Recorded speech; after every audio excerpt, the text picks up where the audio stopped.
Fans unfamiliar with Shabata will not know this, but what seemed like a more tame Ospreay match was actually asking so unreasonably much of Shabata given his injury history and, more importantly, just how confined his performances have been since returning. This was pretty much as unshackled as can be. The crowd was completely interested in Ospreay, meaning that Shabata had to facilitate, which he did almost flawlessly.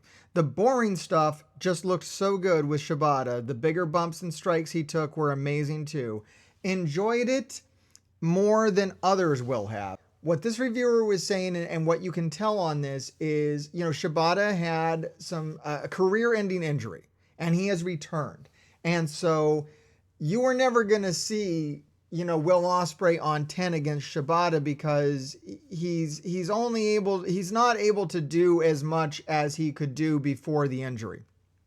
That being said, I thought the slower pace that Will was working here, the grapple submissions. I love the story that was told with the submissions on Shabata. I thought Shabata looked really strong here. It was interesting to see Shabata kind of work heel because Ospreay is so over with the audience. Shabata was doing playing more the heel role in this, which we haven't really seen from him in AEW. He's kind of been this legendary hero kind of status. Stoic and all that kind of stuff. So it was cool to see that happen. I thought it was a great match. Will Ospreay still did some amazing acrobatic moves in here, but I like the counters that Shibata would take when Will would come in with one of his acrobatic moves and Shibata would just catch him in midair, bring him down to a submission. I thought it was a really cool match. It was cool to see Ospreay work on a different level. I think that's what's really going to be fun with Ospreay and AEW is seeing the mix of styles as he interacts with various members of the roster. Even the bad reviews of this match were actually good reviews. Nobody really had anything bad to say about it. I would give it like a 3 out of 5. It's basically just because it was a slower paced match at the start of the show. It didn't really have that main event feel.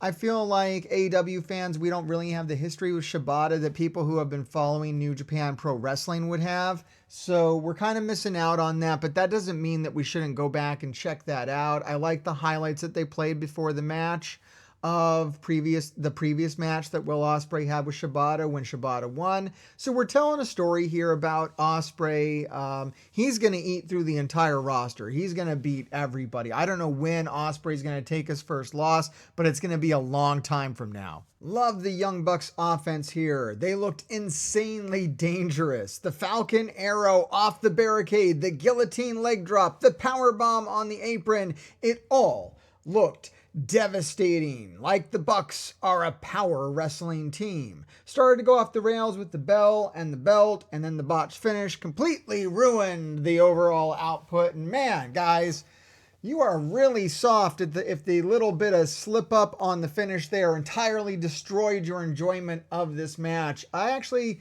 find it quite odd how lowly rated this match is, especially with all the callbacks to the first matchup between the Young Bucks and Private Party on AEW TV during the first tournament, which was, I gotta say, if we're being honest, a better match. And I think a lot of it, though, is the vibe of that match. Like, it's gonna be hard to recapture that feeling of Private Party coming into the company, being a new team, going up against the Young Bucks and pulling off this huge upset. Plus, you just gotta keep in mind, Young Bucks back in 2018 were the most over thing in wrestling, right? These guys were loved by the audience. And in 2019, they still had it. People were really behind the Young Bucks. They were more of a face tag team. And Private Party was as well. So we had a face versus face matchup back in 2019. And now in 2024, we have kind of a heel versus heel thing. And it's kind of confusing too because Private Party, are they face, are they heel? I think it would have been better if leading up to this, Private Party would have just been straight face. But they had a few fucky finishes with Top Flight and, they're arrogant, right? Which I like. I like Private Party. We can all agree the big spots were great. The Falcon Arrow off the barricade. Oh my God. Private Party hitting more bang for your buck was really, really cool. Especially since the Bucks weren't able to do it themselves in this match or in the first match. So seeing Private Party land that was really, really cool. Silly string off of the barricade. Super fun. A lot of great spots here. I just didn't like the pacing of the match. The thing that really made the first match up, I went back and watched it, by the way. Before I watched this match, I went back and I watched the original match from 2019. And the main difference between that match and this match was the pacing. The pacing of Private Party and the Young Bucks back in 2019 was breakneck speed. And when it wasn't going at 100 miles per hour, they were doing some really good in-ring work, some really good drama. The hot tag, right? Isaiah taking the power bomb on the ramp, being devastated out. Quinn is abandoned inside the ring, and he has to fight for his life until Isaiah is able to come up. The hot tag happens. The offense goes down. Jen and Juice is hit. I mean, it was just way more exciting back in 2019, the pacing of that match. The Young Bucks went for the ring bell, missed the ring bell. Private Party grabbed the championship belt and hit him with the championship belt. That's fucking it, guys. Can you please understand the meaning of words when you use words? Overbooked means overbooked. Having a couple of spots in a match is not overbooked. If you want to see overbooked, go look at that match between Jay White and MJF. That's overbooked. Oh my God, I can't even count all of the weird spots in that match and outside interference and the beginning of the match when it wasn't clear if MJF was injured or not. And oh my God, like, look, I could go on about that for like a day. That's overbooked. This was booked slightly. I don't know, man. It didn't really take me out of it at all. I thought it was absolutely fine for the Young Bucks to try to cheat and absolutely fine for Private Party to retaliate cheat. This wasn't on the level of their first bout back in 2019, but it was still a really good match. Private Party and the Bucks have great chemistry and both teams delivered really good performances. The action was fast-paced and exciting, nice spots and exchanges. Private Party stealing the more bang for your buck made me pop, and Nicholas's Falcon arrow off the barricade onto the floor was nasty. I also loved the Bucks' overall heel work in this match, especially the work on Quinn's back. They were born to be heels. Instead, Private Party pulled out a great, fiery babyface performance with great comebacks, natural charisma, and were able to win the crowd over as the match went by. I also liked the various callbacks to the previous match, like Quinn using the same roll-up that got Private Party the win in 2019, but Matthews was able to kick out this time. The botched EVP trigger at the end is the only downside, but other than that, it was great. And I kind of agree with this more than anything else, other than I really didn't get the babyface thing from Private Party. The crowd hates the Young Bucks. Like, everybody hates the Young Bucks' new gimmick. It is designed to be hated. I will say at the start of the match, there was like constant boos for both of them. Like, it didn't seem to matter what Private Party was doing. And that did change towards the end. Towards the end, the more heel stuff the Young Bucks did, Private Party started to go over. But they could have just played to the audience a little bit more and played up the babyface thing a little bit more. And I think that would have elevated the match if there would have been a real sense that Private Party were the good guys and being, like, you know, oppressed by the Young Bucks. Maybe have Private Party actually get hit with the bell instead of the other way around, because yeah, in this match, Private Party were the ones succeeding at, you know, using the foreign object to hit the Young Bucks. And I don't know, guys. I don't think this match was as bad, as poorly rated as it is on Cage Match. I think a lot of it is it's getting hurt by comparison to their first match in 2019, which has been hurting them a lot. Coming in so strong with such like a unique feeling match and such a crowd pleasing finish is going to be difficult to kind of get out from under the shadow of, and I would have liked to have seen just a little bit more in this match to help him do that.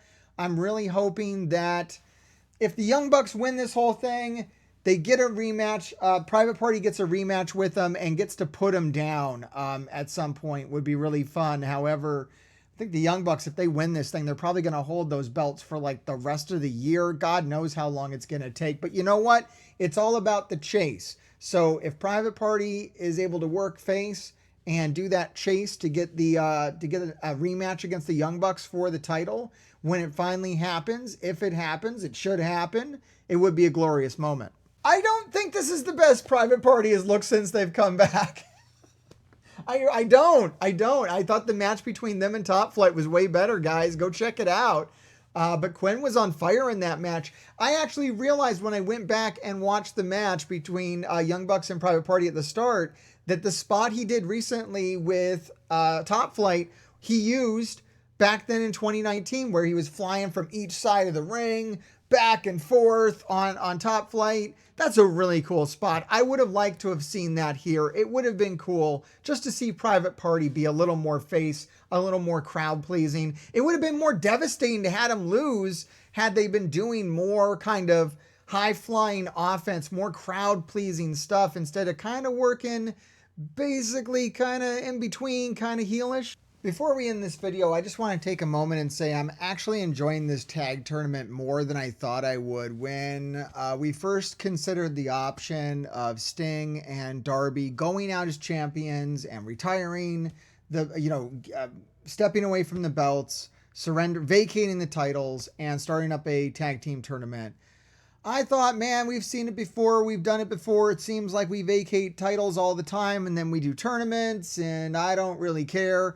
But I've really been enjoying, I really like the teams that they put into these brackets, the matches, the stories that are being told. I think it's very cool. I like that they did that upset at the start with the Infantry winning over House of Black. I thought that was very exciting and unforeseen. Looking forward to the match between FTR and the Infantry. If I had to bet on who I thought was going to win, I did a bet on this on live stream on Wednesday. We do live streams now every Wednesday at 6 p.m. on YouTube, on Twitch, on Instagram, and on X or Twitter or whatever the fuck you want to call it. And I was saying that Ricky Starks and Big Bill, I would kind of see them going all the way and winning it to kind of reestablish themselves as a great tag team. Because, they kind of had their fire taken away by Darby and Sting and got kind of cut short on that. And I don't know if they were done doing what they were doing with those titles before that all went down. So I could totally see them being the ones that would take this whole thing home. During this episode, we saw that, and this is what I thought, I was pretty sure the Best Friends were going to get the win over Undisputed Kingdom, because the Undisputed Kingdom, a great tag team, but we already have the Ring of Honor belts on them. Do we really need them going all the way? It's more fun to see the Young Bucks versus Best Friends. I do assume the Young Bucks will beat the Best Friends. It would be really weird to see the Best Friends go all the way to the end. The Best Friends being Trent and Orange Cassidy and not Trent and Chuck.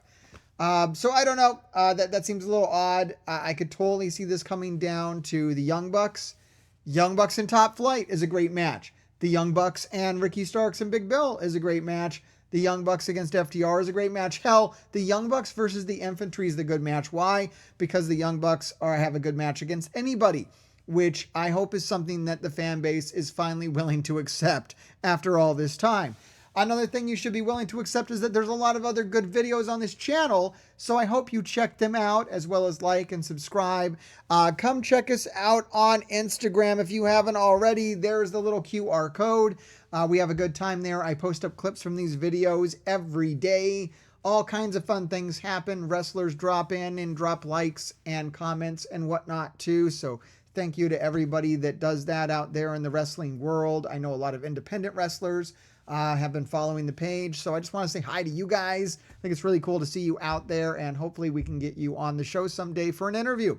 All right, that's about it for me. Like I said, go make sure you check out some other videos, and Grave Diggers, keep digging. He is I, and I am him, and I'm the undisputed Trent Nat Taven, and this dork behind the camera, some Melvin told me to say, Grave Diggers keep on digging, whatever that means.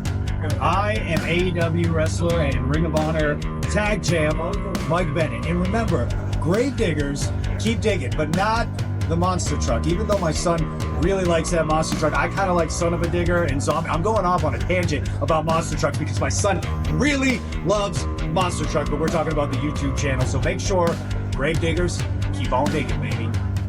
So this is Mark doing one half Private Party, saying what up to the Grave Diggers, and you doing your thing, bro. Alright, like, subscribe, and watch another video, or be cursed.